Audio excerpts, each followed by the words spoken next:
Olá, queridos, a paz do Senhor, você está no ADEC TV e hoje no quadro Lições Bíblicas. Hoje nós vamos estudar a lição de número 8, uma lição de humildade.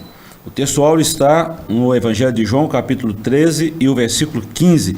Está escrito assim: porque eu vos dei o exemplo para que, como eu vos fiz, façais vós também. Verdade prática: a submissão e o serviço são características de maturidade e grandeza no percurso do crescimento espiritual do cristão. A leitura bíblica em classe está no Evangelho de João, capítulo 13, versículos 1 a 10. A nossa lição tem alguns objetivos e o primeiro deles é abordar o exemplo prático e histórico de humildade dado por Cristo. Segundo, correlacionar a humildade com o autoconhecimento. E terceiro, promover contraste entre humildade e ostentação. Professor Joás, nós estamos na 8ª lição deste trimestre, estamos falando sobre o Verbo se fez carne, estudamos as 7 lições até aqui, dentre elas a manifestação do Verbo, que se tornou carne e habitou entre nós. Estudamos aí sobre o novo nascimento, estamos estudando sobre as características do ministério de Jesus. E chegamos agora na lição de número 8 e vamos falar do exemplo de humildade. Lição muito importante, professor, tendo em vista que nós estamos aí numa época de um mundo midiático, onde se aparece de tudo, onde se vê tudo, e a necessidade de eu não vou falar mostrar, mas viver a humildade em que Cristo nos deixou como exemplo é fundamental para a igreja.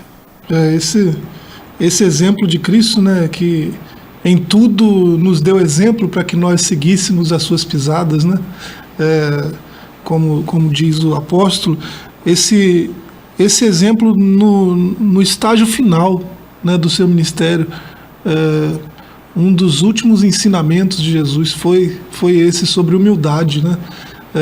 Esse ato é muito simbólico, né? Esse lava-pés, o símbolo é muito forte, né? Uma preparação para o seu sacrifício, é um símbolo de pureza, é uma lição de humildade, é uma lição de liderança servil, né? Liderança servidora. Parece que é meio paradoxal, mas é o estilo de liderança mais eficaz que existe, né? E assim,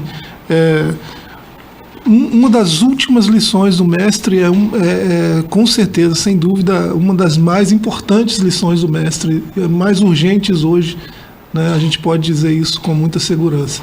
Bom, o contexto histórico aqui, professor, só para a gente dar uma situada aqui na lição de hoje, é o capítulo 13 do Evangelho de João. Capítulo 12 e 13 do Evangelho de João são muito importantes para o currículo cristão.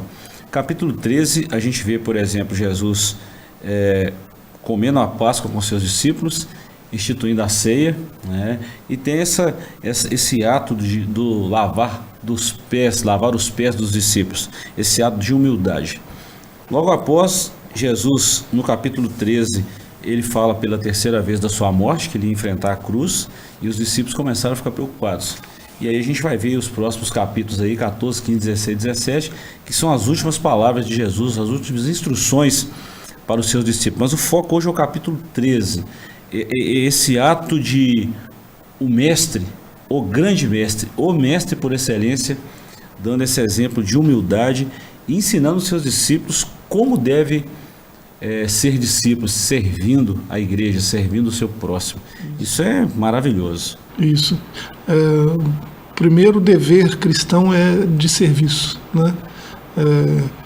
E a gente tem confundido um pouco, me parece, né, esse papel, né, de servir ao mundo, servir à própria igreja, né, servir uns aos outros, né? Um exemplo que no momento final, né, do ministério Jesus dá, que a gente parece que esqueceu, né? Era para ser o mais vivo na nossa memória, né? Parece que é o mais esquecido. Professor, em todo o ministério terreno de Jesus, ele sempre serviu, né? Do início ao fim, a gente vê Jesus se dedicando, se entregando, tendo compaixão. Nós já explicamos isso aqui algumas vezes, mas compaixão é sentir a dor do próximo, é fazer alguma coisa em prol do próximo. A gente vê sempre Jesus fazendo isso, né?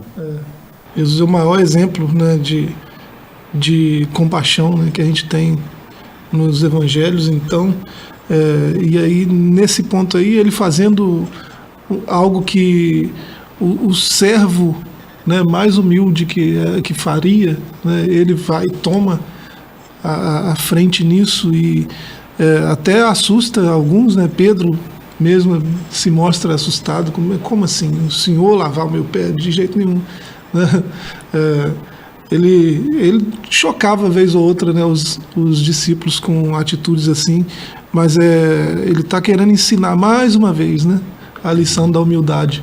E esse aí foi um ensinamento que não dá para esquecer. Verdade. Bom, professor, nós já demos aí uma introdução da nossa lição. Para a gente ganhar tempo aqui, eu vou começar no capítulo 1, uma história real sobre a humildade. E a palavra-chave da nossa lição de hoje é humildade. Já falamos aí bem na introdução sobre esse contexto aí do capítulo 13. E agora nós vamos falar aí sobre o lava-pés. É o ponto 1, depois o desenvolvimento da história e a mudança de paradigma. É os 3 subtópicos aí do primeiro capítulo. O lava-pés. Nessa passagem do Evangelho segundo João, quando Jesus lavou os pés, ele utiliza o exemplo de um servo da casa onde se encontrava com os discípulos para transmitir uma lição sobre a humildade dentro do reino de Deus. O capítulo menciona que esse episódio ocorreu pouco antes da Páscoa, quando ele celebrou a última ceia pascal com os seus discípulos. Nessa ceia, Nosso Senhor instituiu o que viria a ser conhecido como Santa Ceia, ou Ceia do Senhor, um encontro solene que realizamos atualmente. Durante essa ocasião, Jesus rompeu o protocolo tradicional da ceia pascal, conferindo-lhe um significado único, o lavar os pés dos seus discípulos.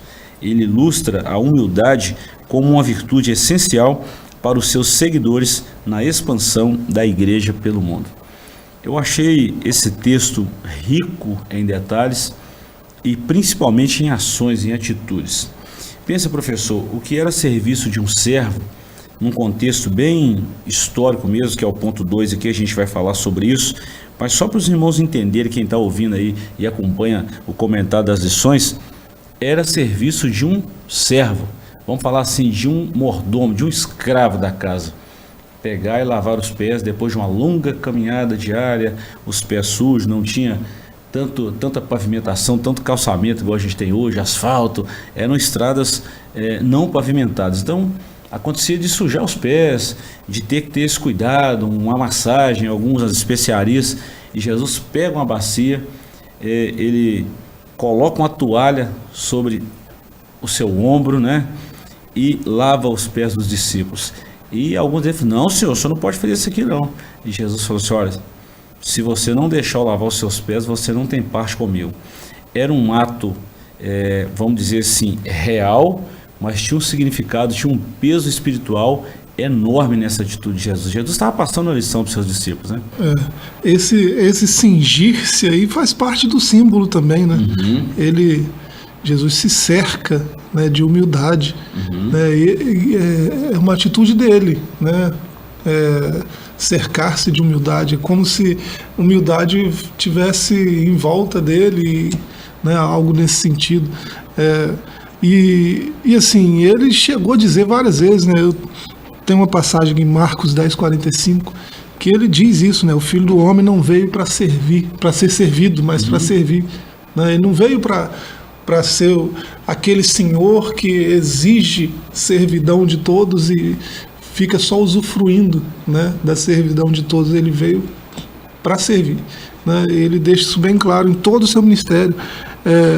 E a gente vê reflexo disso não só em todos os evangelhos. A gente está estudando João, a gente vê isso em todos os evangelhos, mas também na completude da revelação, né, outras cartas do Novo Testamento, profecias que nos profetas, nos escritos do Antigo Testamento, falavam desse servo, né, sofredor, né, desse senhor humilde, né? Então, essa é a grande marca do ministério de Jesus, né? E durante todo o seu ministério, ele parece se esforçar bastante para imprimir essa marca nos seus discípulos, naqueles que o seguem, né? Então, se a gente pretende, né, deixar no mundo uma marca de cristão, né, se eu tenho essa pretensão, né, de ser reconhecido no mundo como um cristão, a primeira coisa que eu devo fazer é ser útil para alguém, ser útil para a sociedade, né, ser útil para a própria igreja, ser útil na obra de evangelização do mundo, na missão de Cristo, né? Então essa é a grande marca do cristianismo, porque essa é a grande marca de Cristo. Bom, pensando dessa forma, professor, e já assim algo bem paradoxal aqui no início da nossa lição, tem muita gente equivocada com relação então a esse quesito servir, essa humildade, essa entrega para a igreja, né? A gente às vezes pensa como Pedro, né? Não, peraí, o senhor fazendo isso é coisa para serviçal, isso não é coisa para o Senhor, né? E imagina essa postura hoje, né? A gente é capaz de olhar em volta e ver essa postura em alguns cristãos, né? Alguns grupos que se dizem cristãos que exigem, né, serviço para si, né? Exigem ser vistos, né? E o servir mesmo, o ser útil para alguém acaba ficando no anonimato, né? Acaba que a gente quase nem vê, né? Às vezes isso é muito triste, né? Falando de um cristianismo desse tipo, né? Isso é muito triste porque não condiz com o cristianismo que a gente vê nos evangelhos. Bom, os bastidores revelam muito sobre o caráter, né, professor? Aquela fase ali de preparação, o que se faz que não é visto, o que se serve que não é comentado, isso fala muito do caráter cristão, dessa humildade, porque de fato está escrito para nós aqui, para nós aprendermos. O Evangelho o que está escrito na Bíblia é para o nosso aprendizado, para a gente usufruir disso como ensinamento, como um recurso para a gente ser melhor. Agora, tem muita coisa que Jesus fez e só não fala para ninguém não, você vai lá e oferta lá no templo, oferece a sua oferta lá como Moisés determinou e não fala nada, né? A gente vê alguns exemplos assim na Bíblia. Então tudo isso é a questão da humildade. Se tratando desse desenvolvimento histórico, professor, e desse contexto, ainda no capítulo 2 está assim: no capítulo 13, o mestre tomou uma bacia com água e uma toalha, levantou as pontas das suas vestes e atou-as à cintura. Pegou nas mangas longas e largas das suas roupas masculinas típicas da época e amarrou-as atrás do pescoço. Esse gesto era uma forma de cingir-se para realizar o trabalho, permitindo que tivesse as mãos e as pernas livres para realizar a tarefa do ato de lava-pés. Esse costume nos tempos bíblicos fazia parte dos cuidados prestados aos convidados por parte do senhor da casa. Ao chegar à residência designada para a ceia, Jesus verificou que não havia nenhum servo disponível para lavar os pés dos convivas. Na verdade, Jesus sabia desse fato, né? Antecipadamente foi tudo preparado, tudo calculado por ele mesmo e ordenado por ele. Era um momento muito oportuno para ele ensinar os seus discípulos. O último grande ensinamento que ele tem, né? Ele passou aqueles 3 anos de ministério ensinando lições como essa, mas por ser esse o momento final, né, o momento derradeiro, né, a linha final, né, do seu grande sacrifício que vai acontecer daqui a pouco, né, ele tem essa oportunidade de deixar muito forte, muito viva na memória, né, dos discípulos essa lição da humildade, né, porque isso fica muito evidente quando ele diz: como eu vos fiz, façais vós também, né? Vocês me reconhecem como Senhor, vocês sabem quem eu sou, né? Eu já me mostrei para vocês e ainda assim eu tenho essa humildade de me dobrar diante de vocês e servir vocês, limpar os seus pés, né, fazer o ato de serviço mais inferior, indigno, né, que que tem nessa época, né? E assim, aos olhos deles é isso. O Senhor não era nunca para estar fazendo isso, mas então fica muito, quando ele pega e faz, fica muito vivo na memória deles o que eles precisam ser para merecerem esse título, né, de seguidores de Jesus, né, parecidos com Cristo, cristãos. E outro detalhe, professor, é bem provável e é difícil demais a gente imaginar uma cena dessa, um senhor da casa fazendo isso com seus servos. E aí nós estamos vendo Deus, o homem Deus, fazendo isso com seus discípulos. Deveria ser o contrário, numa lógica humana. Mas numa lógica de humildade de Cristo, a gente vê esse exemplo, essa aplicação prática de Cristo, esse serviço, essa doação. A gente vê Cristo, Deus, lavando o pé dos seus discípulos e mostrando para eles a importância dessa humildade e esse ato de servir a igreja. Isso é muito importante. É uma quebra muito grande, né, de paradigmas. E assim, como a gente está lembrando aqui, é uma lição que ele... essa é uma das últimas lições, mas também foi uma das primeiras, né? Se você lê o Sermão do Monte lá em Mateus 5, 6 e 7, é algo que ele repete no Sermão do Monte, né? A lição da humildade.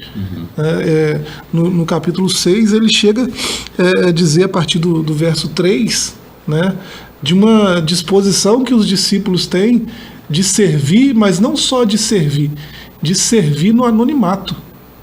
Né? Quando vocês fizerem, não façam para ser vistos pelos homens. Né? Isso aí é coisa de fariseu, deixa isso com os fariseus, vocês não precisam agir assim. Né? Vocês sirvam e mesmo que ninguém veja, mesmo que ninguém reconheça, vai lá e faça, né, o que precisa ser feito. Então é uma lição, é uma das primeiras lições do mestre e é uma das últimas lições do mestre. Começa com serviço e termina com serviço. Isso, né? Cristianismo é isso. Não é nem começar com serviço e terminar com serviço. Começa com serviço, tem uma vida em serviço e finaliza com esse serviço. Né? Isso. A vida inteira é uma vida de serviço. Qualquer oportunidade que um cristão tiver de servir, ele deve aproveitar, porque ele vai ser mais parecido com Cristo. E interessante também, professor, que se a gente analisar o perfil de cada discípulo desse aqui de Jesus, Jesus lavou o pé de Judas também, né? De todos que estavam ali. Ou seja, esse serviço deve ser feito para quem precisa. Não é uma opção, eu não vou escolher para quem eu vou fazer, é quem precisar. A igreja deve servir quem precisar. Ele não está fazendo uma live para mostrar para todo mundo, olha como esse líder é servidor. Né? Não, eles estão num lugar onde só tem eles, né? Eles estão numa comunhão só deles, né? Num ambiente que ninguém está olhando o que está acontecendo ali, né? Só eles que sabem o que está acontecendo. E ele, sendo o Senhor de todos, ele tem essa atitude de serviço. Então não é, olha aqui como que eu ajudo, olha aqui como eu sirvo, olha, não é isso, né? Se tivesse essa mídia que a gente tem hoje na época de Jesus, seria um negócio muito complicado para os fariseus, né? Nós vamos falar disso aí no capítulo 3, professor, humildade versus ostentação, e dar um puxão de orelha aí em muitas atitudes nossas, por exemplo, que muitas vezes a gente tem hoje a mídia na mão, e algumas coisas é uma prestação de conta, né, professor, que é claro e tem que ser feito mesmo. Agora, a real motivação, isso precisa ser tratado com muita humildade, porque senão a gente recebe o galardão aqui mesmo. As curtidas e os likes, os seguidores e tantas outras coisas são galardões aí que são obras que Paulo classifica aí de madeira, palha e feno. Já recebeu o galardão aqui mesmo.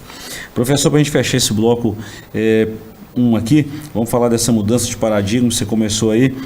Como anfitrião daquela ceia, após o encerramento dessa reunião única e tradicional, surpreendendo os discípulos, o nosso Senhor começou a ensinar através do lava-pés que o caminho do reino de Deus é trilhado com humildade. Ele mostrou que a humildade representa a verdadeira grandeza espiritual do seguidor do Evangelho. Então, a gente vê que essa mudança de paradigma, eu disse aqui agora há pouco que dificilmente a gente ia ver um dono de uma casa fazer isso. E Jesus quebrou esse paradigma, Jesus falou isso, tudo que vocês quiserem que os homens vos façam, façais primeiro. Isso é um princípio maravilhoso da palavra de Deus. E banhado com humildade, né, professor?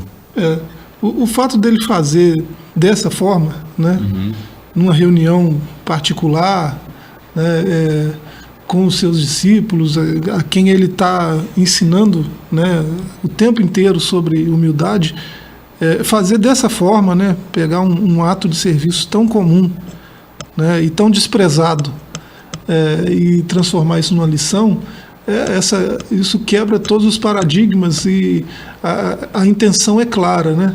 A intenção é Jesus mostrar que isso aqui não é um ritual, né? Você não vai, toda Páscoa, vocês, líderes, vão chegar para os liderados e vão se cingir e vão lavar os pés deles. Não é um ritual. Uhum. Isso aqui é uma lição para a vida. Não é uma lição de como fazer um ritual, né? É uma lição de como agir durante a vida de cristão. Uhum. Né? Então, a quebra de paradigmas está aí. Né? Não é um ritual de serviço, é uma vida de serviço. Uhum. Né? Porque a gente tem a tendência de levar as coisas dessa forma, né? Levar a vida cristã como um conjunto de rituais que precisam ser feitos, né, para alcançar o reino, para alcançar o céu, né?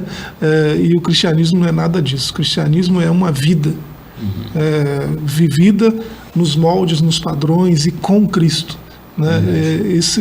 Esse é o grande ensinamento aqui, né? A grande lição.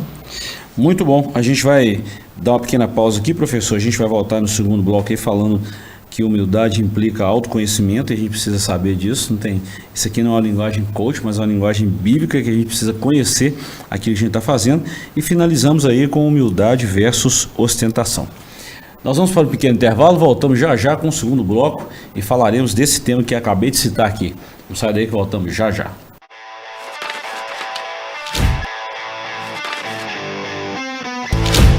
Estamos de volta com o seu ADEC TV e hoje nós estamos falando da lição de número 8, a lição de humildade. Professor, se tratando dessa lição de humildade, não tem na Bíblia um exemplo melhor de humildade do que do próprio Cristo, né?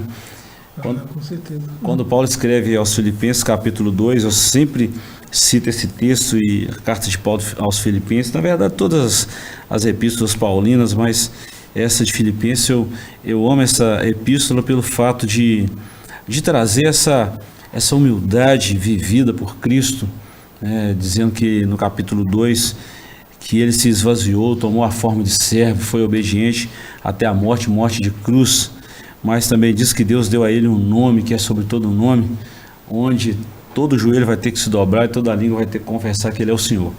Sendo o Senhor, sendo Deus, sendo Rei, sendo o Deus Todo-Poderoso, ele deu um exemplo de humildade, professor, que assim põe o ser humano no bolso e pelo menos assim dá um norte, dá um caminho de como a igreja deve se portar, como a igreja deve servir a sociedade onde ela está impregnada, onde ela está inserida. E a igreja precisa acordar para isso, professor. Filipenses 2 é uma ótima lembrança, né, dessa humildade, do tipo de humildade que Jesus está ensinando, né? Uhum. Ele ensina com a própria vida, né? Ele ensina fazendo, ensina como fazer fazendo, né? Uhum. Esse tipo de ensinamento é o mais eficaz, né, que existe. E assim, ele está falando em Filipenses 2 de uma humildade radical, né? Humildade radical, peraí, não é qualquer um, é Deus. Deus se esvaziando e se humilhando. Peraí, já se humilhou? Aí vai se humilhar mais ainda, né? Toma forma de homem. Peraí, isso aqui já é muita humilhação. Um Deus se rebaixar a homem já é muita humilhação. Aí homem toma forma de servo. Peraí, se humilhou mais, né? Aí um Deus homem em forma de servo se humilha mais ainda, né? Ele vai sofrer pelos seus, ele vai entregar a própria vida, vai morrer a pior morte, não é qualquer morte, a morte de cruz, a mais indigna, né? Então ele vai só se humilhando.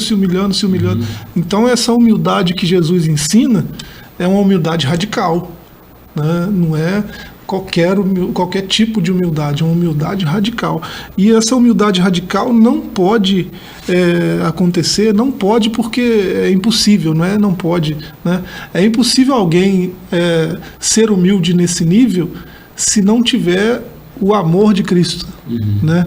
Porque você vê a maior verdade a respeito disso em João 3,16, né? Deus amou, né? Mas você vê também em 1 João 3,16, né? Nisso conhecemos o amor, que Cristo, né? Cristo deu a sua vida, né?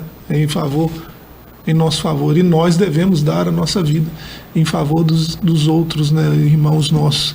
Então, esse nível de humildade radical que Jesus exige, né, que o apóstolo está dizendo aos filipenses que é a lição de Cristo, né, de humildade, uma humildade radical lá em Filipenses 2. Ele só é possível com esse amor sacrificial, né, de 1 João 3,16, de João 3,16. Né? Então, sem isso seria impossível esse tipo de humildade. Bom, é aí que a gente fala desse autoconhecimento.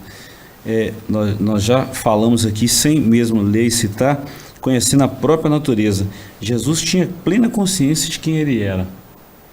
Deus se humilhou, tomou a forma de homem, se humilhou mais ainda, tomou a forma de servo, se humilhou mais ainda, foi obediente até a morte, e foi a pior morte. Olha a humilhação. Então Jesus sabia quem ele era, ele tinha consciência disso aí. Mesmo sabendo quem ele era, ele tomou essa forma e foi até morrer. Então ele sabia disso aí. No nosso caso, professor, nós também precisamos ter esse autoconhecimento de quem nós somos. Nós somos uma mercadoria muito ruim. E se a gente não pegar esse velho homem e deixar com que ele seja crucificado juntamente com Cristo, e deixar que essa natureza seja dominada pelo Espírito Santo, jamais seguiremos os mesmos passos de Jesus. Aí a gente vai fazer o caminho inverso. Ao invés de servir, nós vamos querer ser servido. Então nós precisamos ter esse conhecimento de nós mesmos. É possível ler essas verdades aí, né, nos Evangelhos, no Novo Testamento, e de alguma forma emular esses comportamentos aí, né? É possível emular uma humildade, um serviço, um amor sacrificial, mas para servir como Jesus, para ser realmente humilde, para ser realmente amoroso, né? Só andando com Jesus mesmo, né? E aí o Senhor se tocou no ponto agora, né? Não dá para viver essa humildade radical, essa disposição em servir, não dá para alcançar esse amor sacrificial, né, longe da presença, longe da comunhão, longe da convivência com Cristo. Né? Até é impossível até aquele serviço invisível, né, aquela disposição ao invisível que ele fala lá em Mateus 6, né, para você não procurar ser visto quando estiver servindo. Né? Até isso é impossível, longe da convivência com ele, né? Longe da comunhão com ele, isso é impossível. Porque a gente matéria ruim mesmo, né? Não querendo ser gnóstico aqui, mas qualquer um sincero que olhe para o espelho não enxerga grande coisa. Né? Essa é a verdade. Né? O espelho não mente de jeito nenhum. Né? Então a gente precisa reconhecer isso. Para alcançar isso aqui, a gente precisa se aproximar de Cristo, você precisa se achegar a Ele. Né? Eu vou falar aqui, a gente não tem coisa, professor, alguns parágrafos a gente vai comentar, mas não vai ler, o nosso tempo é bem limitado para isso, mas a gente está citando e comentando dentro da lição. O ponto 2 é o exemplo deixado por Jesus. A gente olha bem, pensa no verbo divino repleto de glória e poder que abdica sua majestade para vivenciar a experiência humana, como menciona o Evangelho. Não busca a minha vontade, mas a vontade do Pai que me enviou. Bom, assim sendo, enquanto verbo divino, ele tornou-se carne e uniu-se à nossa condição. Tem um monte de coisa aqui que a gente poderia falar. Já citamos aqui Filipenses 2. Mas observa bem, professor, quando a gente falou desse exemplo deixado por Jesus e o quanto nós devemos seguir os passos de Cristo, e olha o tanto que é difícil. Imagina nós, seres humanos, lidando com o ser humano. Né? Imagina um pecador lidando com outro pecador, mas imagina agora alguém sem o domínio, sem influência do Espírito Santo e sem o domínio, sem ser preenchido pela palavra de Deus, querendo servir alguém. Aí ele se depara com alguém que o caluniou, alguém que o feriu, alguém que o maltratou. Se ele não tiver cheio da plenitude, se ele estiver na plenitude do Espírito, se a palavra de Deus não estiver fazendo efeito na vida dele, ele vai falar assim, opa, eu posso fazer com outra pessoa, mas esse aqui não. E Jesus deu exemplo para a gente o seguinte, que até mesmo Judas, sendo um traidor, estando ali, e Jesus falou, um de vós é o diabo, e Judas estando ali, e Jesus sabendo o que ia acontecer, mesmo assim Jesus o amou e o serviu, é um exemplo que a igreja tem que seguir. É fácil? Não. É impossível? Também não. Então a gente precisa entender isso aí. A gente precisa olhar para isso aí com esse olhar crítico, né? E procurar aplicar isso na nossa vida. As lições da EBD são para isso, né? Para a gente entender o texto e aplicar o texto de forma efetiva na nossa própria vida.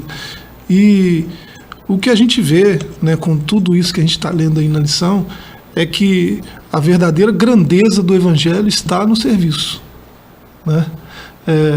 Parece que há uma lógica no reino que é invertida. O reino dos céus é invertido, né? Quem quiser ser o maior tem que ser o menor. Né? Quem quiser ser grande precisa servir, né? Então a grandeza do cristianismo está no serviço. Então grandes cristãos são aqueles que mais serviram, né? Você pode falar de Jonathan Edwards a Madre Teresa, né? Os maiores cristãos que nós olhamos assim para a história e vemos isso aqui foi um grande cristão, são os que serviram muito, né? Morreram servindo. Então essa é a grandeza do cristianismo, né? Então quem quiser ser grande precisa ser útil, né? E assim, o cristão genuíno, né, esse cristão que nós estamos falando aqui, ele não vê assim ele não vê uma a gente já falou disso aqui, né, no ponto anterior, uma liturgia do serviço, né? Ele não vê o serviço como algo litúrgico, né? Ele vê o serviço como uma oportunidade de agradar a Deus, né? Então do trânsito, né, das coisas que a gente passa, pensa no trânsito de Caratinga, né, as coisas que a gente passa no trânsito, né, as coisas que a gente passa no culto, né, tudo isso são, em cada momento desses da vida, né, em cada um desses momentos da vida, há oportunidades de serviço, né, e o cristão precisa estar atento a isso. Né? Eu tenho, durante o meu dia, eu tenho inúmeras oportunidades de servir, né? E isso que vai me tornando um cristão maior, um cristão melhor, né? Isso que vai me tornando cristão mesmo, né? Mais parecido com Cristo. Quanto mais eu sirvo. Então, é questão de estar atento às oportunidades. Professor, nosso tempo está quase fechando aqui e a gente precisa falar do ponto 3 aqui, humildade e ostentação. Mas eu vou fechar sobre isso aqui. Você já falou aí do ponto 3, o maior no reino de Deus. Aquele que quiser ser o maior tem que ser o que mais serve. É uma ordem invertida aí na visão humana, na ótica humana, e precisa ser assim mesmo. Tem um livro, a gente sempre está dando alguns insights aí falando de livro, praticamente toda lição a gente fala de um ou dois. E eu me lembrei de um aqui agora. E eu sempre penso isso, quando a gente é afrontado ou confrontado, ou está diante de um serviço, ou está diante de uma necessidade, por exemplo, se alguém te mandar um áudio hoje, né, na tecnologia aí, no WhatsApp, por exemplo, ou uma mensagem através do Instagram, seja lá que ferramenta que vai usar, ou te ligar e falar que tem uma necessidade e que foi até você, recorreu até você, porque foi a opção que ele teve na hora, uma luz que ele clareou na mente dele lá. E a gente precisa sempre perguntar assim, bom, eu pergunto assim, né?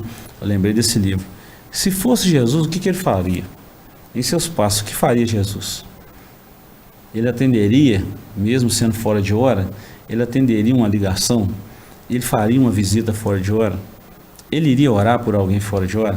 Ele iria expulsar um demônio fora de hora? Mesmo sendo um feriado, que é um dia que não está funcionando, Ou será que eu teria só um horário pré-estabelecido que eu ia fazer só aqui? Ou será que eu iria atender a necessidade de um irmão faminto num domingo, num sábado, quando eu já estou em casa descansando? Será que a dor de um irmão não vai me incomodar? Eu vou ser insensível a isso? Eu estou dizendo assim coisas rotineiras que acontecem assim diretamente. Todas as igrejas, todas as comunidades estão assim carentes dessa. A gente vive isso aqui o dia a dia, né? Mas eu fico pensando assim, se fosse Jesus, o que ele faria? Tá aí eu estou fazendo. Pelo que a gente vê em Jesus, né? Ele não via inconveniência, ele via oportunidades de serviço. Exato. É o que a gente observa na vida dele, né? Uhum. E assim, é o que se espera de um cristão maduro. Uhum. Né? Cristãos maduros veem onde outras pessoas veem inconveniência, importunação, coisas desse tipo, né? Um cristão maduro vê oportunidade de servir. Ótimo. Uma chance de ser mais parecido com ele. Né? Então, aquele lixo que o vizinho deixou pela 38ª vez na minha porta, aí eu vou amaldiçoar até a 18ª geração do vizinho. Não, né? É uma oportunidade de serviço. Eu pego aquele lixo, se eu tiver a chance, se ele estiver por perto, tem mais lixo aí, vizinho? Eu estou indo para lá, eu levo lá para a lixeira. Olha como é que é diferente, né? Imagina aí, no mercado, né? Você quer estacionar seu carro e tem lá 3 carrinhos do mercado na vaga do estacionamento, né? Você pode amaldiçoar até a 10ª geração de quem deixou aqueles carrinhos lá, mas você pode descer do carro, pegar os carrinhos, colocar no lugar onde ficam os carrinhos e estacionar. Né? Não são inconveniências, são oportunidades de ser mais parecido com Cristo. Né? Isso muda a perspectiva, é o que Jesus fez aí, quebrando o paradigma, né? Muda toda a visão de mundo, a visão de vida. Né? Poxa vida, eu tenho uma chance aqui de ser parecido com ele, olha só, vou aproveitar essa oportunidade ou vou deixar passar? Bom, pensando nisso aí que você falou, professor, e até mesmo para a gente finalizar aqui essa lição, então você está observando que o Evangelho é mais uma experiência vivida, uma experiência compartilhada, uma experiência comunicada através de ações. Ele é muito mais isso aí do que uma simples competição ou uma simples ostentação ou uma selfie com alguém quando eu estou entregando uma cesta básica ou estou levando remédio para alguém. A gente tem que parar com isso. Nós estamos chegando num nível que está um negócio assim quase que insustentável, é um troço assim muito ruim. Não é o padrão bíblico, não é uma cultura bíblica, não é o que Jesus quer de nós, não é o exemplo de Jesus. Então aqui a gente finaliza, professor, falando da humildade e ostentação. Falamos aí da humildade e agora vamos falar assim, esses 3 subtópicos aqui que está mexendo muito comigo aqui. Uma competição silenciosa, um caminho humilde de Jesus e um convite à humildade. Totalmente oposta a essa ostentação vivida hoje. Fui pregar em tal lugar, eu fico pensando assim, professor, eu posto foto lá que eu vou pregar em tal lugar e tal, não, foi bênção e tal. Eu fico pensando, será que é todo dia que é bênção mesmo? Será que é todo dia assim? Eu não estou falando bênção, claro que a palavra de Deus é a palavra de Deus. Mas será que é todo dia que tem um sermão belo que todo mundo vai falar e etc, etc? É todo dia que Jesus vai curar? É todo dia que Jesus vai salvar? É todo dia que vai haver batismo com o Espírito Santo? E por que nas fotos é tudo assim, ou nas mídias é tudo assim? Não tem aquele dia assim de uma reflexão. E o dia que o pastor precisar dar uma mensagem dura de reflexão para a igreja, como é que faz isso aí? Vai postar foto ou não? A gente sabe que a vida real não é como nos feeds, né? O feed quer mostrar grandeza, né? E a gente já falou aqui, né? A grandeza do cristianismo está no serviço. Verdade. Né? Eu sei quem é um grande cristão medindo, né, o quanto esse cristão serve. Né? A medida da grandeza do cristianismo é a mesma medida da servidão, né, do serviço que esse cristão presta. E isso é um conceito bíblico. Né? Eu estou com um texto no gatilho aqui, ó, 2 Coríntios 10, a partir do verso 12. Mas no 13 aqui, no 13 o apóstolo diz assim: nós, porém, não nos gloriaremos além da medida, mas nos limites da esfera da atuação que Deus nos designou e que chega até vós. Porque não estamos estendendo os nossos limites além do que convém, como se não tivéssemos chegado a vós, pois já chegamos também a vós pelo Evangelho de Cristo. Não nos gloriamos além da medida no trabalho dos outros. Pelo contrário, temos esperança de que, à medida que cresce a vossa fé, também o vosso trabalho cresça. A grandeza do cristianismo está no serviço. Sua fé está crescendo? Deixa eu ver se o serviço está acompanhando. Porque eu sei que a fé está crescendo quando eu vejo o serviço crescendo. Está ali um gráfico crescendo paralelamente. Está escrito aqui, né? Está escrito aqui. E para anunciar o evangelho nos lugares além de vós e não em campo de atuação de outro, para não nos gloriarmos no que já estava pronto. Né? Muito entre vós, de acordo com a nossa esfera de atuação, cresce o trabalho, assim como a fé. Né? Então, verso 15, 16 aí, de 2 Coríntios 10, comprova isso que nós estamos falando. Né? A medida da grandeza do cristianismo está no serviço. Isso é feito nos bastidores, professor. Muitas vezes nem aparece. Não é que muitas vezes não aparece, não deveria aparecer por nós. Isso. É claro que as pessoas vão comentar, vão falar: puxa vida, eu fui visitado pelo fulano de tal, eu recebi uma ajuda na hora que eu precisava. Isso glorifica o nome do Pai. Quando a gente fala de ostentação, agora, a igreja precisa saber o que está sendo feito também, professor. E uma prestação de contas não é ostentar, uma prestação de contas é necessário. Haja visto que nós trabalhamos com recursos doados por irmãos, a prestação de conta é necessário. Claro. Estou dizendo assim, é uma ostentação fora do limite, fora do comum, fora da realidade, isso não pode. Então isso precisa ser de uma forma silenciosa, que glorifique o nome do Senhor e que deixe o nosso próximo servido, tá? E assim, agraciado pela bênção que ele recebeu da parte de Deus. É isso aí, ponto. É isso. E é isso aí a nossa lição. Professor, obrigado por hoje. Amém. Nós estamos chegando ao fim aí da nossa lição. Eu quero te agradecer pelo comentário que soma muito aí dentro da lição, do objetivo aqui da lição. Chegamos ao final desse programa, desse comentário da lição de número 8, uma lição de humildade, e eu quero te convidar a participar com a gente dessa lição em loco, em qualquer uma das nossas igrejas de Assembleia de Deus, espalhada aí por todo Caratinga e região.